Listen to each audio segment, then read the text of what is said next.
स्वातंत्र्य दिनाच्या पूर्वसंध्येला जालन्यात काँग्रेसचा मशाल मोर्चा. भाजप सरकारवर मतचोरीचा गंभीर आरोप. राहुल गांधींच्या निवडणूक आयोगावरील आरोपाला पाठिंबा. भाजप विरोधी घोषणाबाजीने परिसर दणाणला. स्वातंत्र्य दिनाच्या पूर्वसंध्येला काँग्रेस पक्षाकडून जालन्यात मशाल मोर्चा काढण्यात आला. भाजप सरकार आणि निवडणूक आयोगाविरोधात संताप व्यक्त करण्यासाठी घेतलेल्या या मोर्चाने शहरात राजकीय तापमान अधिकच चढले.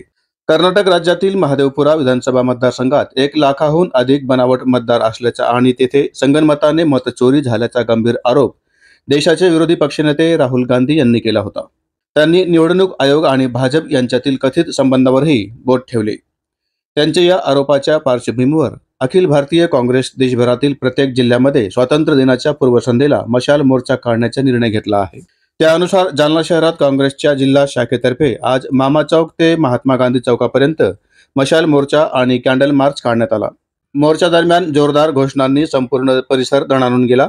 मोर्चामध्ये जिल्हाध्यक्ष राजाभाऊ देशमुख, शहराध्यक्ष नवनाथ कोरडे, महिला जिल्हाध्यक्ष नंदा पवार, युवा काँग्रेस जिल्हाध्यक्ष सचिन पाटील तसेच पक्षाचे पदाधिकारी, महिला कार्यकर्त्या आणि मोठ्या संख्येने नागरिक सहभागी झाले होते. मशालींनी सजलेला मोर्चा संध्याकाळच्या काळोखात शहरातून निघाल्याने तो दृश्यात्मक दृष्ट्या देखील लक्षवेधी ठरला. यावेळी माध्यमांशी बोलताना काँग्रेसचे जिल्हाध्यक्ष राजाभाऊ देशमुख म्हणाले की लोकशाहीच्या मूलभूत मूल्यांना तिलांजली देण्याचा भाजपचा डाव काँग्रेस हाणून पाडेल. आम्ही मतचोरी विरोधात रस्त्यावर उतरलो आहोत आणि हा लढा शेवटपर्यंत सुरू राहील.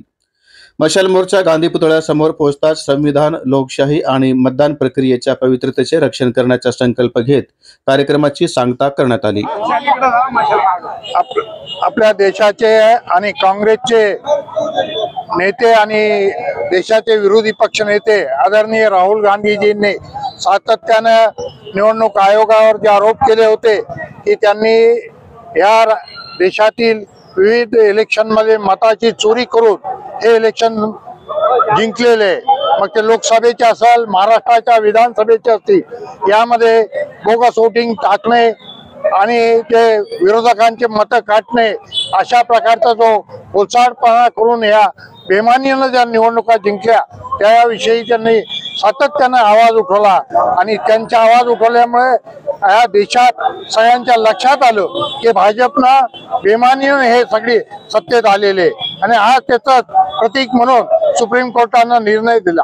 ते वगळलेले बिहारमधील मतं ते त्याच्यात परत सामील करण्याचा आदेश असेल आणि बरेचसे त्यांनी जो निकाल आज दिलेला आहे वेबसाईटवरून ज्या 6 राज्याच्या त्यांनी याद्या गायब केल्या होत्या त्या परत अपलोड करण्याबद्दल त्यांनी निर्देश दिले.